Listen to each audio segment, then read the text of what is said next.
con él. Un tutorial para tiempos complejos. Bueno, al lado del veranito financiero, el dólar sigue bastante planchado, con las consecuencias también que eso tiene, que es que vuelve a atrasarse el tipo de cambio, pero al gobierno le da aire en este trimestre, que suele ser un trimestre donde no hay mucha oferta de dólares. Dice hoy el diario El Cronista, dice el nuevo ancla del modelo, o sea, que es lo que mantiene el dólar planchada. Emitieron 2.000 millones de dólares de bonos privados, empresas que salieron a captar deuda en el mercado, colocaciones al 8% anual en dólares. Dice que eso generó un flujo de dólares, junto con que el campo está liquidando más divisas, baja el dólar, revive el carry trade, dice el cronista. ¿Qué quiere decir que revive el carry trade?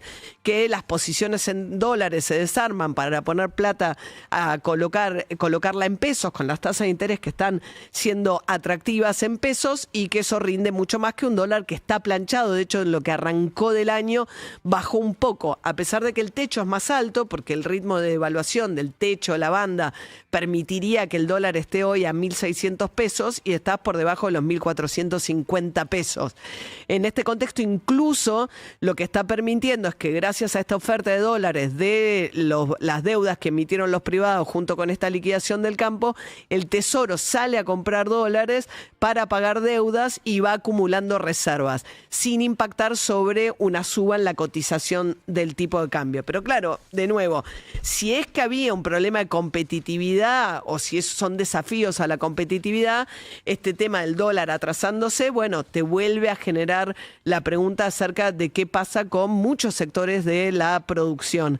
Se conoció una noticia de mucho impacto en el mercado local el fin de semana, publicó La Nación, que Techint finalmente, la compañía que había hecho de los caños, que vendió los caños de lo que fue el gasoducto Néstor Kirchner, y que es la gran siderúrgica, una de las grandes siderúrgicas de la Argentina, es una multinacional en realidad. La cuestión es que perdió la licitación para la construcción de un nuevo tramo de un gasoducto desde Vaca Muerta hasta Río Negro. El conglomerado de empresas petroleras que están llevando adelante esta obra eligieron una oferta de una compañía de la India, Wellspin, que va a vender los caños para este gasoducto por $200 millones. ¿Se acuerdan que Paolo Roca venía advirtiendo los problemas para la industria nacional, la falta de competitividad, el impacto de una apertura económica sin cuidar el trabajo cierto? Dice, bueno, si se hizo mal la política industrial, no quiere decir que toda política industrial sea mala y que no haya sectores que proteger o sectores estratégicos por los que apostar.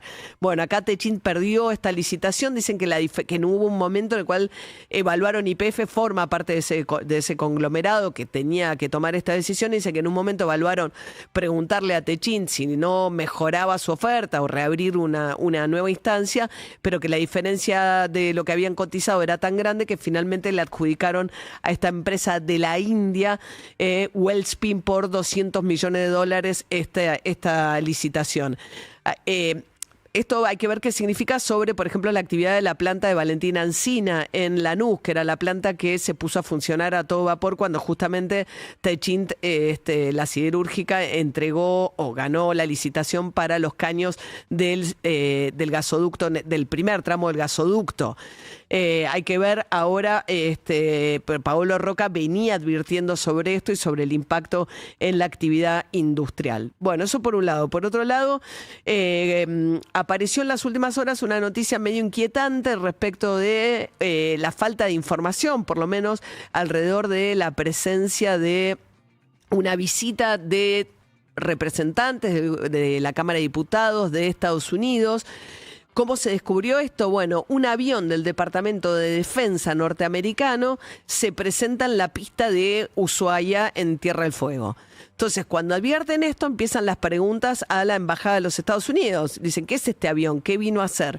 La Embajada de Estados Unidos, un domingo, que es algo bastante poco habitual, saca ayer un comunicado en el que dice que en realidad era una visita de una delegación bipartidaria de republicanos y demócratas del Congreso norteamericano que vino a la Argentina a hablar de temas tales como las tierras raras y otras cuestiones económicas.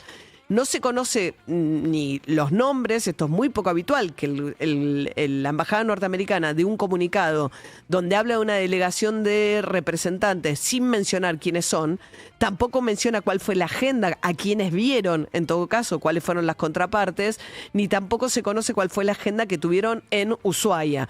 Recordemos que esto viene un poco enganchado también del interés de Estados Unidos en desarrollar, en tener presencia en la base, en una base naval, en Ushuaia, así lo han expresado públicamente, porque eso es un punto estratégico sobre la Antártida.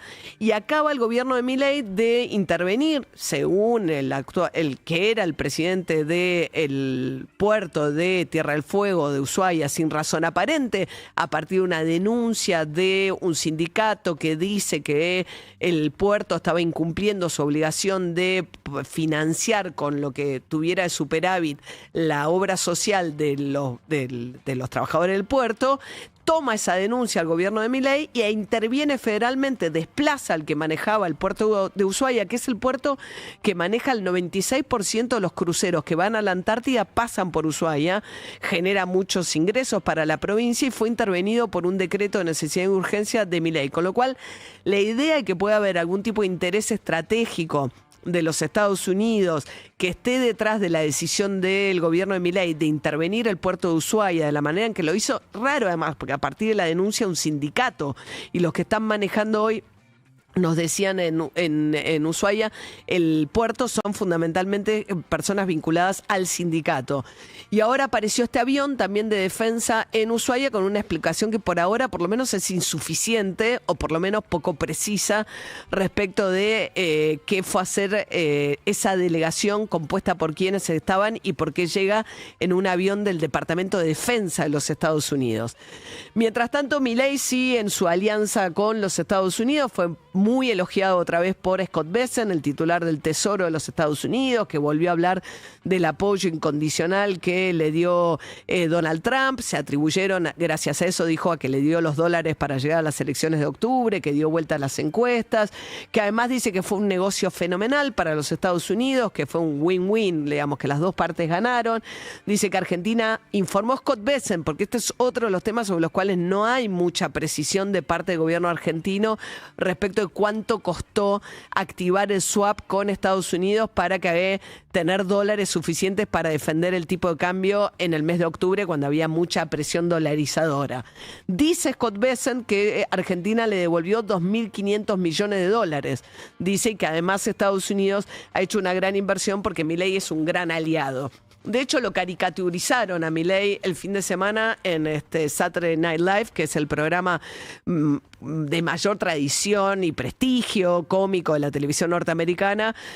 Apareció un imitador de Milei en la entrega de premios de Donald Trump, que hacen un poco el chiste que hay que premiar a Trump en todo porque si no se enoja, y el que le entrega el premio más chupamedias en actitud es el propio Javier Milei, que le entrega este premio en esa parodia a Donald Trump.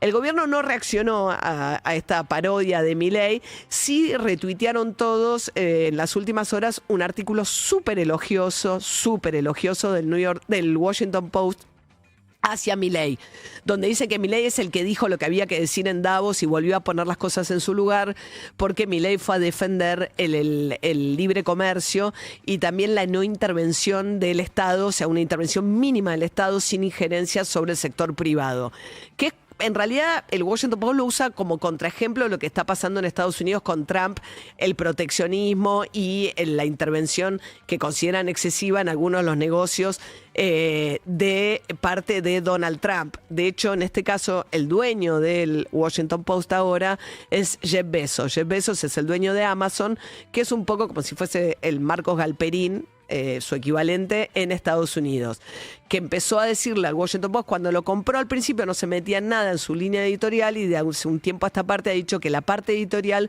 tiene que defender los principios elementales de la libertad de mercado, y es en este contexto en el cual es muy elogioso el Washington Post de lo que fue el discurso de Milei en Davos. Pero si bien el gobierno lo festeja, lo usa un poco en contraste con las políticas proteccionistas de Donald Trump, diciendo Milei en cambio es un defensor del libre comercio en el mundo. Y hablando de Estados Unidos, lo último que quiero mencionar, porque es realmente dramático lo que está pasando con la vigencia de los derechos civiles y de la democracia en Estados Unidos, hubo un nuevo crimen de parte de la patrulla de fronteras de los Estados Unidos, actuando en Minnesota. Minnesota es una ciudad como... Fue muy obrera, después de la mano de la población universitaria, se volvió una ciudad como muy progre de los Estados Unidos, muy woke para los gustos de Trump y compañía, gobernada por demócratas, tanto el estado como la ciudad, y ha sido el epicentro de un ataque feroz de las fuerzas federales de Trump, que arrancó contra los somalíes. Empezaron diciendo que iban a investigar un fraude, supuestamente un fraude vinculado a los somalíes. La comunidad somalí ya hace tanto tiempo que está en Estados Unidos que son mayoritariamente ciudadanos norteamericanos. Y eso después viró hacia atacar fundamentalmente a los migrantes latinos. Hay mucho ecuatoriano en Minnesota. Contaban los trabajos que están haciendo de investigación, los medios norteamericanos, del pánico con el que vive esa comunidad, que no está mandando a los chicos a la escuela porque los van a buscar cuando llevan o recogen a los chicos. Se conoció también la detención que llevaron a un centro de deportación de inmigrantes a un nene de 6 años. Y en ese contexto hay una comunidad que está muy rebelada, haciendo cadenas de colaboración, de donaciones a las iglesias, repartiéndole comida a los inmigrantes que no salen de sus casas por temor, docentes que van a buscar a los chicos, los hijos de los inmigrantes para poder llevarlos a las escuelas. Hay toda una red de comunicación vía Signal para estar protegidos, donde alertan dónde está ICE. Bueno, en esa comunidad tan movilizada ya mataron a René Wood cuando ella bloqueó con su auto un operativo de ICE, y ahora lo que pasó fue que mataron a un enfermero que parece que era muy querido dentro del hospital en el cual trabajaba. Él era un portador de armas legítimo, tenía el arma al momento en el cual choca contra un grupo de la patrulla de fronteras. El argumento de la patrulla de frontera era que desafió y puso en peligro la vida de este grupo de la patrulla, que lo cercó, lo tiró al piso, le empezó a pegar patadas, pero las imágenes lo que muestran es a Alex Pretty, ese es su nombre, la última víctima, 37 años, con su teléfono celular, que es lo que están haciendo como principal herramienta para documentar los abusos. Le tiran gases pimientas en la cara, gente no identificada. De hecho, se ve en ese ataque contra Alex Pretty que por un lado aparecen tipos uniformados con la cara tapada siempre, pero además gente que pasa como de civil acompañando estos operativos y que se suman a la cacería y van y le disparan y lo matan a quemarropa. El argumento oficial inicial, al cual se había subido muy rápidamente el gobierno de Donald Trump, era que habían actuado en defensa propia porque iba armado Alex Pretty. Las imágenes muestran algo bien distinto. Hay una reacción bastante grande de la opinión pública en Estados Unidos, más allá de lo que está pasando puntualmente en Minnesota. Y ahora pareciera que Donald Trump dijo al Wall Street Journal que va a revisar las imágenes, pero el nivel de abuso salieron por primera vez. Es muy inusual en Estados Unidos que los expresidentes se metan en cuestiones del gobierno que está en funciones. Normalmente se corren a un costado y no intervienen. Bueno, salieron tanto Barack Obama como Bill Clinton, los dos expresidentes demócratas, a plantear que que es hora de que pare los abusos y que lo que está en juego son los valores y los derechos civiles fundantes de la democracia de los Estados Unidos.